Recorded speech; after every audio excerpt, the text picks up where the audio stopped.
All right, let's just stop right there, wherever you are. We'll give you more opportunities to kind of finish up. Um, so, what does it mean to take 100% responsibility?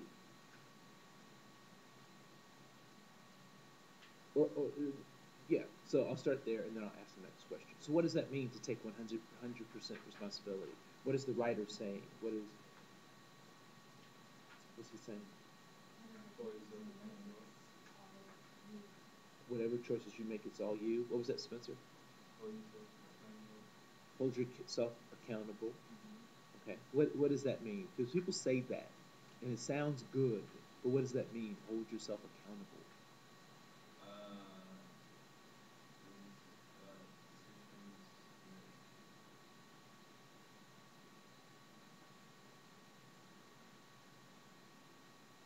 Decisions you make.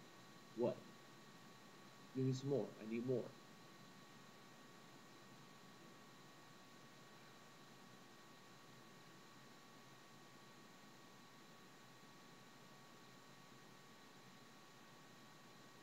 Because I know what you're talking about. But when I look out in the world, people say those things, but I don't see them acting it out. So then I get confused as to if they really know what they're talking about, right? So what does it mean to hold yourself accountable? Anybody? What does that mean? I think it means that, when you get to a certain point and you realize that you've made a mistake down the line, you can only hold yourself accountable if you feel mistake and you made that mistake and you might want to get Uh-huh.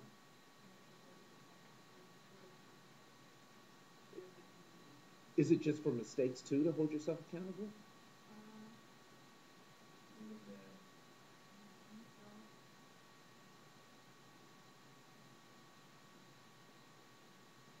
I'm gonna get you to talk in complete sentences as opposed to saying words and phrases.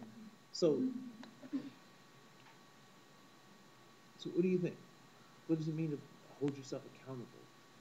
Responsible for your actions and what you create, what happens to you. Mm-hmm. Whether Whether it be good or bad, you create it. Now, the thing that I think is really, it's easy to say that, right? To say I'm going to hold myself accountable. Everything I do is my, you know, is in essence my fault, right? Or my reward. Um,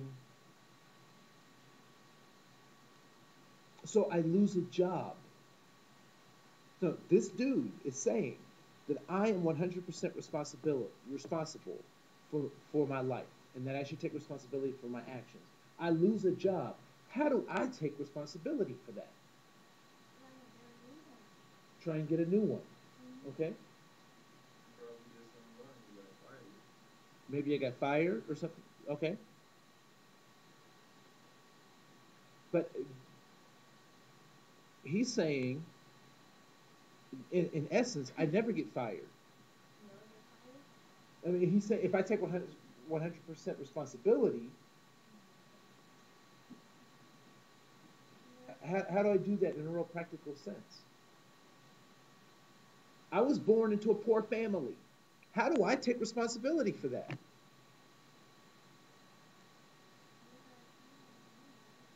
You're accountable for your own life. Okay. What do you think? you don't want to be friends with your family and be telling you your choices so that what happens to you. Okay. So what kind of choices could I make in a real practical sense? Go to school. Go to school.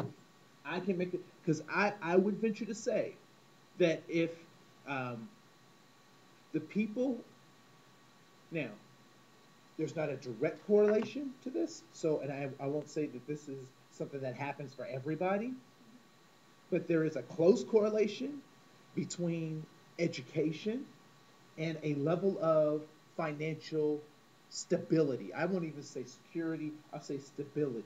There's a relationship between the level of education that you have and the level of financial stability you have. right? I mean, I look at my own family.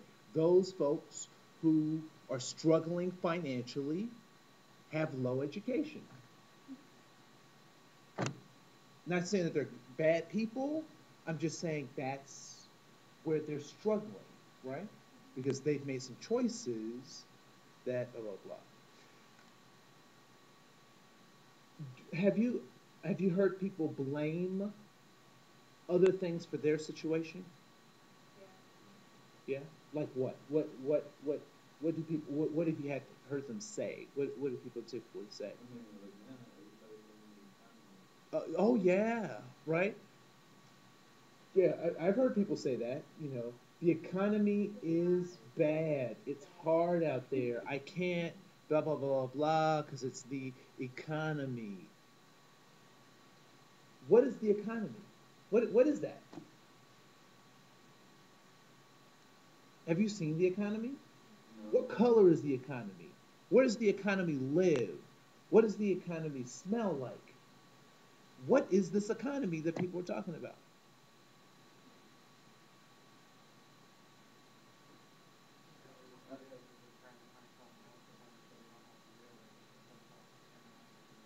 And what are those situations that people put themselves in that they're blaming the economy on? Debt. No job. They lost their car, their home. I want to talk about the debt thing for a second. So what's up with that? How do people get into these situations where they now cannot afford the stuff that they had? What happened? They got what? They got car. Everybody's got car notes. I mean, a lot of people got car notes before the economy went bad. Yeah. What happened with credit cards? What are credit cards?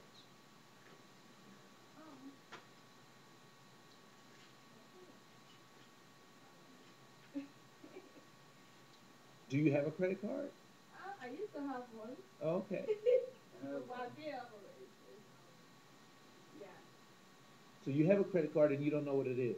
I think Credit card is something that you use to purchase it has money on it. You use to purchase. So it has money on it. Yeah, right. But it's not free money. You gotta pay that. It doesn't have money on it. Credit card is something you use to purchase something that you can buy it now and pay for it later. That's right. There is no money on a credit card. A credit card says that I owe. So people who have a credit limit of $30,000, it means that they can owe somebody $30,000. Right? Some of us have part of why the economy kind of dipped is because we flipped what is of value and what is not of value. Right? Credit is good if you can pay for it. Right? The advantage of having credit is saying, I have the cash to pay for this, but I'm not going to do that because I can get interest. I mean, I can use my cash other ways and do this other thing. If you don't have the cash to pay for a thing, you probably shouldn't be charging it. Right? And a lot of people get caught up in that stuff. But why am I saying that? What does that have to do with taking 100% responsibility?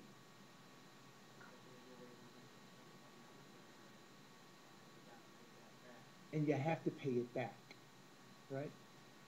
Part of,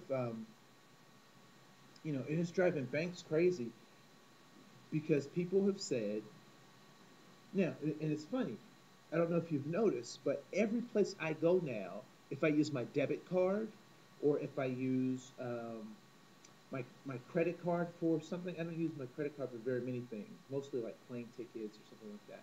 But before, they were really lax about having you sign for that stuff. Have you noticed that you have to sign for everything now? Does anybody else find that to be peculiar? Yeah, it's we made our prepaid card that. You got to sign for it. Now, and not only do you have to sign, but now if it's almost like over $10, you have to show ID. Right? I was taking it personal at first, thinking, it was me, but I was looking around there doing it to other people too. Why do you think that stuff is? Security, identity theft. Okay, security wise. Yeah. When you sign that, what are you signing?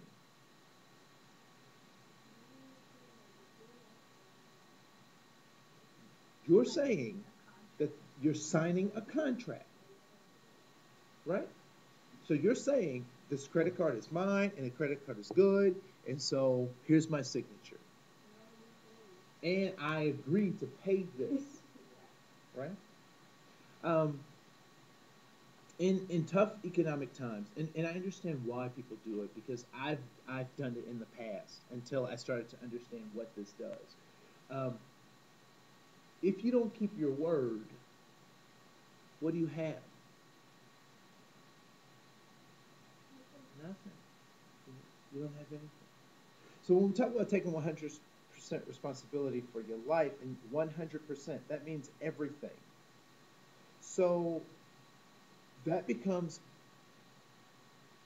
pretty consuming, right? I had a friend and a mentor, and she was coaching me, and I forget what my issue was, but um, she was asking me, Andre, what if everything in your life you was a result of a decision that you made? From the parents you were born to, the family you were born into. What if all of those were your decisions? Like you consciously made the decision to be born to the people you were born to. What would that say about your life?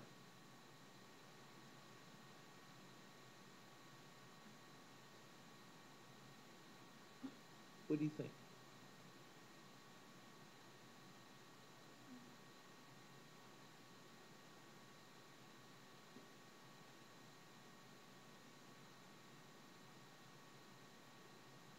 The good things that happen, the bad things that happen, what would that say about your life? If you chose those things, what would that say about you and the life that you live?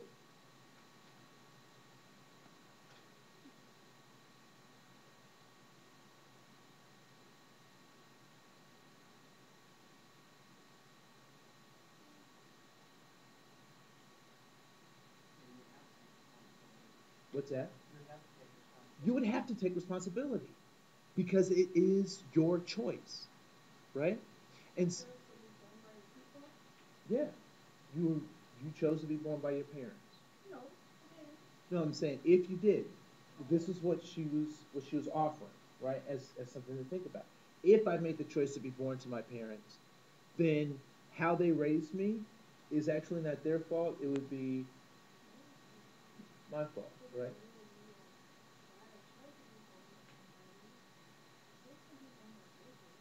Hmm. Yeah. What? Um, how does it help to be a victim in any situation? Is that a helpful way to be victimized by something or someone?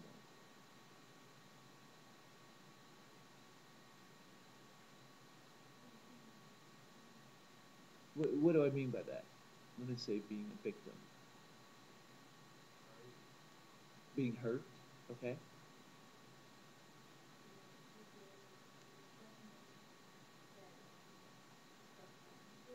It's the person that stuff happens to, right? There's a joke, right? There are two types of people in this world: people who have data loss, whose computers break down, and people who will have data loss, right? Um, there are certain people, it seems like everything happens to them. Do you have friends or family like that? You're like, really? That does not happen to people. That happened to you? And they're like, yeah, that happened to me. They're like, really? It's like some kind of bad country song. The truck breaks down, the dog dies, all of this crazy stuff happens, and I'm always like, wow, I didn't know that really happened to people. Why do you think that stuff happens?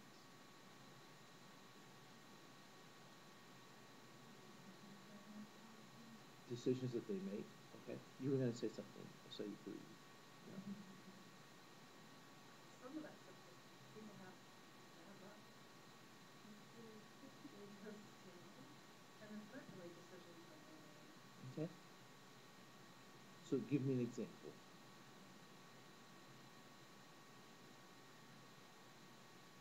You can dealing with death. I know somebody who lost their brother and her stepdad and her daughter in all in like 2 years. That's not really a decision that she made. It Yep. just happened. But what decision did you make as a result of that?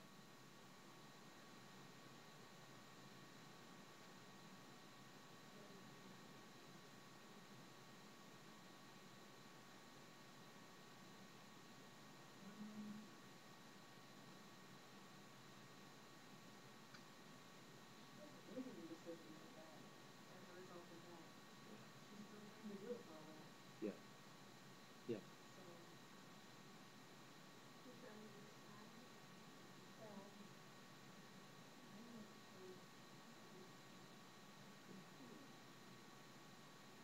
It's funny. I was watching Dr. Phil a few years ago. I don't watch him so much now because he's doing other stuff. But there was it was real interesting. There was a mother who had lost her daughter, and she had lost, I think, 2 husbands and all this other stuff.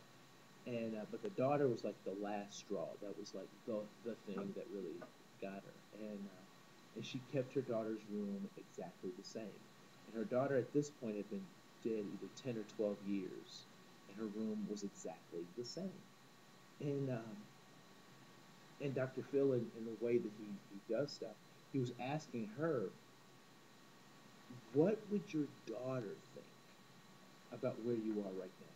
Is this what she would want? And the lady came to the realization that all that punishment she was putting herself through was not for her daughter; it was actually for her. You know, and at that point, she made a decision to deal with all of that stuff a lot differently. You know, and so, I don't know how far you guys got in the chapter, but we started talking about this equation. Did you see that in the reading? And what was the E? E plus R equals O. What was the E? Event. What was the R? Response. And the O was outcome.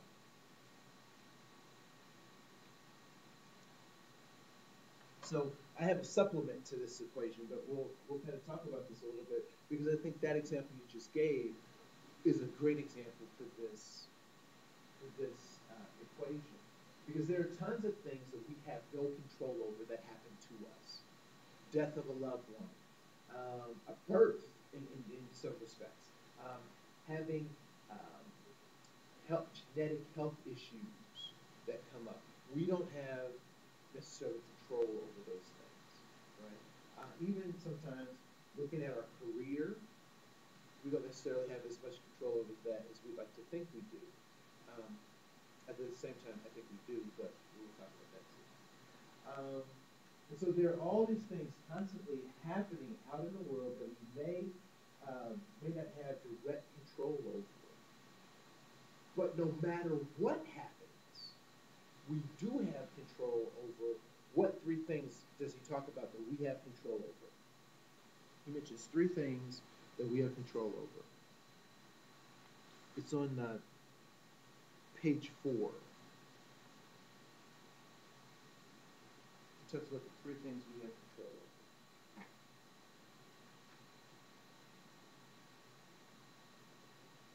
It's on the fourth piece of paper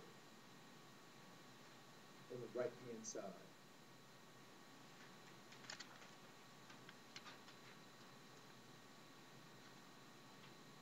first sentence on that last paragraph.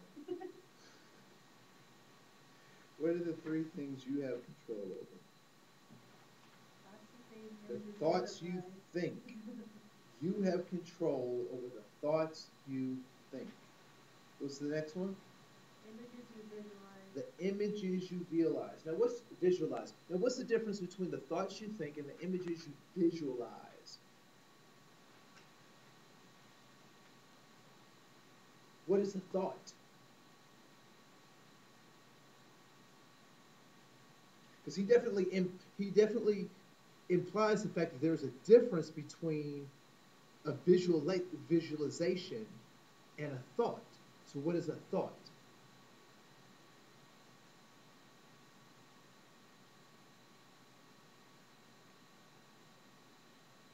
Just something you're thinking about. Something that you're thinking about. Yeah, Okay. something you see in your mind. It's just something you see. Okay. Thought. When you have a thought that you don't want to have, what do you do to that thought? You block it out. Okay. You shut it off. Okay. What else? You think about something else. Or you do it. Okay? Yeah, so that's called impulse control problem. Yeah, because sometimes you end up Yeah. Yeah, and that's not good. I just want to be clear, okay? Impulse control problems are not good. All right? So, those are the three things that you have control over. And we would also be able to say those are things that you control your response, right? So here's a real practical example of how this equals an outcome. So I'm driving down the street.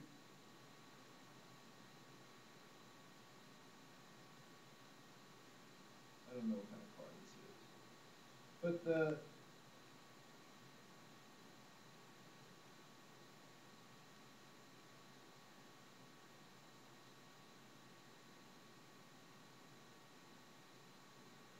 and I've got my music booming. I got expired plates. I have no insurance. I have no driver's license. I'm doing 55 in a 35-mile-an-hour zone. My music is blaring. I just ran a couple of stop signs. And the police pulled me over. And if I don't understand this, I take 100% responsibility for my life. What do I say about the police who just pulled me over? Do I say that? Do I say, what did I do? Why are you pulling me over? Right? And then I go to that place that people don't like to talk about. I say, those cops are racist. They just pulled me over because I'm black. They just see a black man in a nice, hoopty, and they just want to pull him over. Oh, I don't like the police, right? But what's the real truth? I'm going 20 miles over the speed limit. What else? I got loud music. I don't have no plates. I don't have no insurance. I don't have no. So I have all of these events, and so when I get with the cop, and I give him attitude, what's going to happen to me?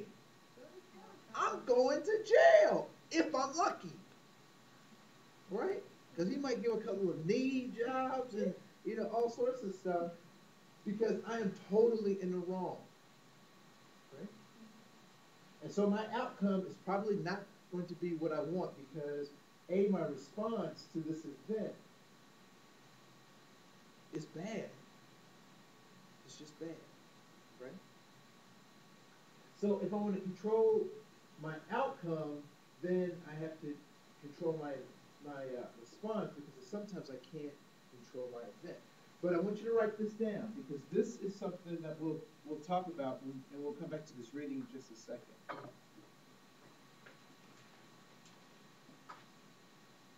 And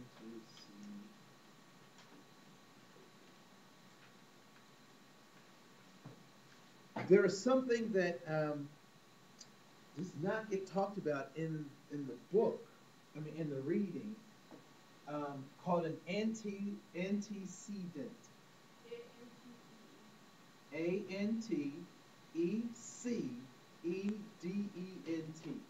Antecedent. All right? And an antecedent is something that you can do that disrupts a negative or bad behavior. All right? An antecedent. So in the case of me getting this ticket and having a bad attitude towards the police, what things could I do? Because at some point I can't control if I get pulled over by the police or not, and that's debatable. But for the most part, I don't have direct control over what the police do. So if they choose to pull me over because I fit some kind of description, I don't have a whole lot of control over that, right? But what is the antecedent, the thing that I can do that can disrupt even that event that's happening? In this particular case where I'm doing 25 miles over the speed limit and get pulled over by the cops. What kinds of things could I do to get the kind of outcome that I want to have with my event of running into the cops? I can comply with the cop. What else? I can adjust my attitude. All right. What else? What other antecedents do you see right here that I could rectify that would give me the outcome that I want when I have the event of interacting with the cop? Get insurance. Right? Turn the music down. What else? Get my plates. What else? Get my driver's license. Right? Drive what? 30 for the speed limit. So then, if I'm doing all of those things and the cops pull me over, I know that I've done what? I've done everything that I'm supposed to do. Right? And so then that's when I get to call my lawyer. And say, we got a civil suit. Right? Because I've done, in my antecedent, I've done everything I could do on this side of the equation. I've done everything in my response to this event to get the outcome that I want. Right? And so when we talk about taking this 100% responsibility, we're not only talking about the back end of what happens when that event happens, did you do what you're supposed to do, but did you do what you're supposed to do on the front end before that event even happened? Right?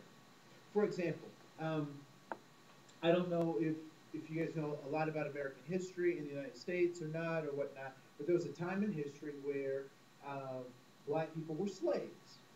And as a part of that, what that meant was that they couldn't have rights as human beings.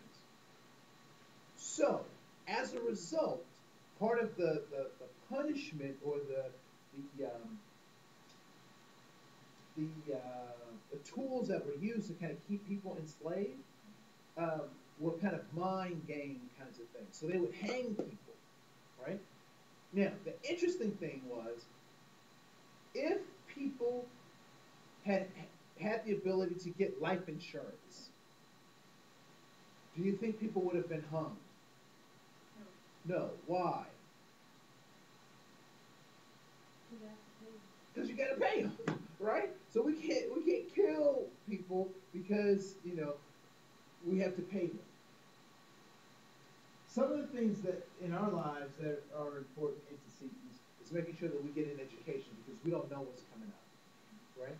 Some of the antecedents that could have happened to avoid some of this economic meltdown and all that kind of stuff is having what? It starts with S and ends in savings. Savings, right? Most of us spend way more than we ever save. Not to say that you need to save all of your stuff and not enjoy yourself and blah, blah, blah. But I would imagine, at least I didn't, up until more recent time, start saving 10% of what I'm making. Just putting it straight in the bank. for a rainy day. Now, this was something that my grandfather was a master at. I mean, I couldn't believe how well he was at doing this. He would actually, every time he got paid, he got savings bonds as well. So he'd get his paycheck, and he'd go straight to the bank and get some savings bonds. And he kept doing that every pay period till he got to a point. Now, what's a savings bond? What is that?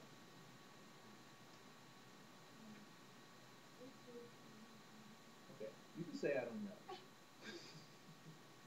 Really, I don't know. So a savings bond is the government's guaranteed money to you.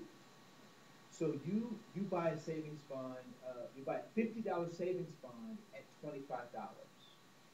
So the government says at the end of the period, we will give you $50 because you bought the savings bond at $25. Does that sound like a good deal?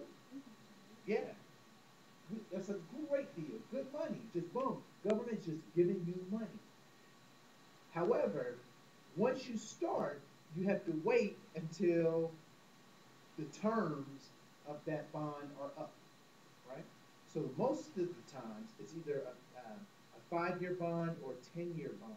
You can get 20-year bonds with higher yields and so forth and so on. And somebody else get your money. A lot of stuff can happen after you die, right? What's going to happen to your couch when you die? That's it, huh? All right. But the funny thing was that my grandfather had done that for so many years, for so often, that he was starting to pay his bills, not with the money he made, but with the money he got from the government. Because his bonds were always coming up. Because every time he got paid, he would do that. So I'm trying to work on that. It's going to take a while, but I can get that. But savings, because we don't know when the economy is going to go up or down, and then our response to that dictates our outcome. And I will tell you, people say that it's tough economic times right now, but somebody is making money. Somebody's making money, right? I mean, I go to the Mall of America, packed.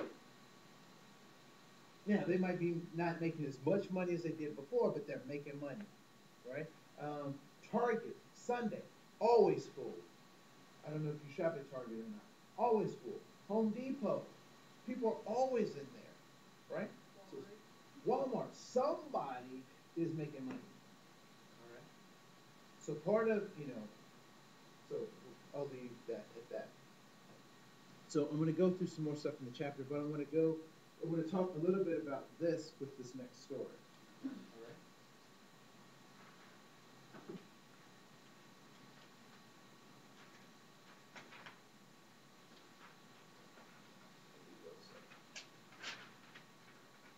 So who'd like to read chapter 1? Chapter 1. Go ahead, please.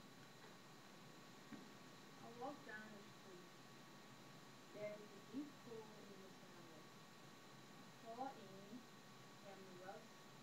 I said, yes, it's just my son. I think forever to find me out. Okay, cool. Have you known people like this in this first chapter? Okay, who will read chapter 2? Please? Anyone? With someone else. I walked down the same street. There's a deep hole in the sidewalk. I pretended I didn't see it. I followed him. I can't believe I'm in the same place, but it isn't my fault. It still takes a long time. All right. Chapter 3, please. I walk down the same street. There is a deep hole in the sidewalk. I see it is there. My eyes are open. I know where I am. It is my fault. I get out immediately. All right. Spencer, chapter 4. I walk down the street, the same street, there is a deep hole in the sidewalk. I walk around it. All right. And finally, chapter 5. Okay. When we look at this equation of the antecedent, the event, the response, and the outcome, where do you see that this person starts to take control and create an antecedent for themselves?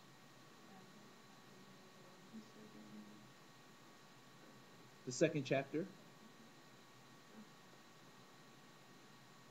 Okay, so why do you say the second chapter? Where do you see a change in this person? He pretended he didn't see it? Okay, so is that a change? No. So chapter 3. And he started to realize that it was his fault. Started to accept the fact that he was okay. Yeah. okay. So then he started to change. And to get there without that. Yeah. There are far too many people who are so caught up in their own stuff that they can't see the role that they play in their own situation. They want to blame other people, and they just can't find ways to take responsibility. But if you are going to change, it is necessary that you take responsibility. It was very interesting that you said that one of your new and good things was getting your homework in on time. I believe you said for the first time, right? And I asked you, how is that, like what motivated you to do that? What made this particular time different? Because where do you see that in this chapter? I mean, in this reading? Chapter 5. Why?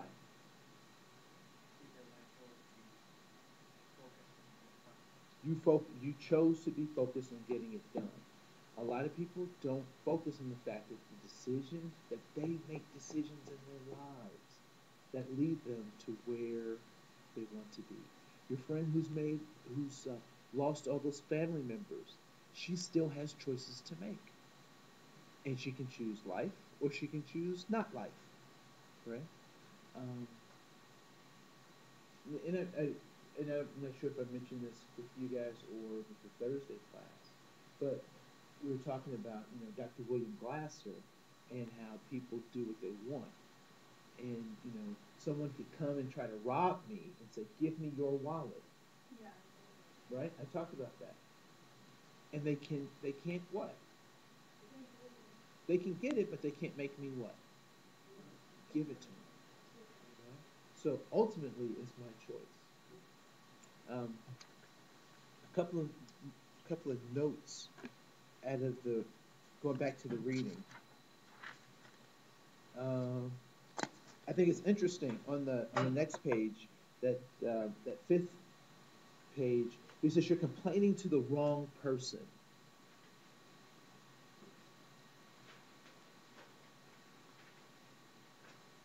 Have you had friends or loved ones that were like that? They complain to the wrong person. And what is he talking about when he says people typically complain to the wrong person?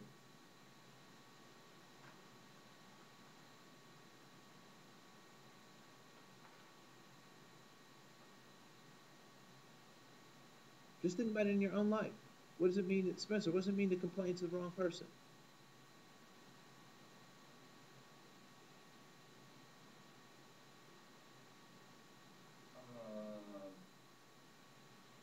Brothers and situations somebody really Uh-huh. Yeah. We typically refer to those people as being and moaning, right? Use the B word, they're using the female dog and moan, right? So that's what those people do. That's all they do, right? Because the truth of the matter is what? Why do your friends come to you with gossip about somebody else as opposed to going to that person? Why?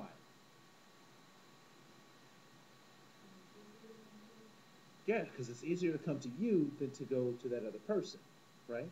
Or there's something that they're having problems with, it's easier to go talk about it than it is to actually what? You,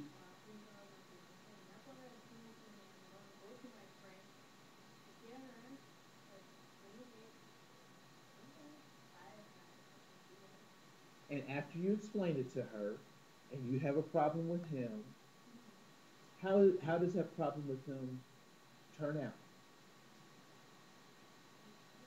It's the same. So you spent time talking to your friend about that, and it was the same after you talked to your friend as it was before you talked to your friend.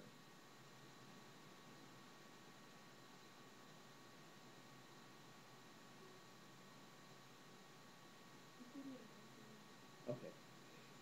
Oftentimes we complain to people who can't do anything about it because we really don't want to do anything about it.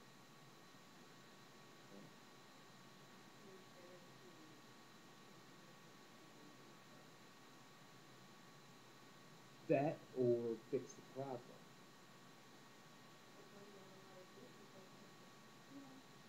Well, okay, so listen to yourself. Say that again. Suppose you don't know how to fix the person. Suppose you don't know how to fix the person.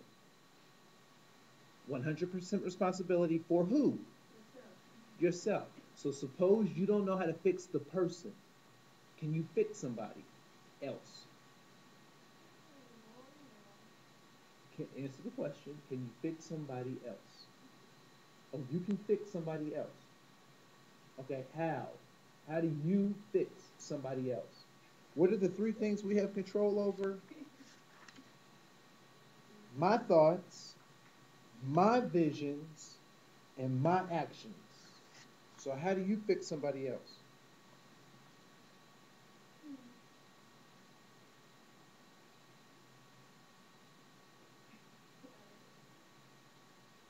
You know why you don't know that one? Because you don't fix somebody else. You can't fix somebody else. Right?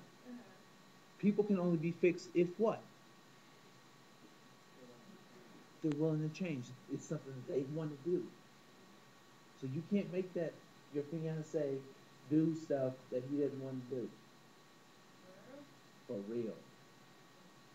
Do you have kids? Do you make your kids eat? Really? How does that work? I see them. I'm trying to open their mouth like my daughter say. Said you don't eat. You have to go to your grandma. Oh. And you don't eat. Is she going to eat because you're making her eat? Or is she going to eat because she wants to go to her grandma's? You guys are really good at that. Can't make anybody do anything that they don't want to do. Okay, you may not believe it, but it's true. You can't make your fiance, you can't fix him. He's got to want to be fixed. And he has to fix himself. Okay? All right. I'm starting to feel like Dr. Phil a little bit. Like this.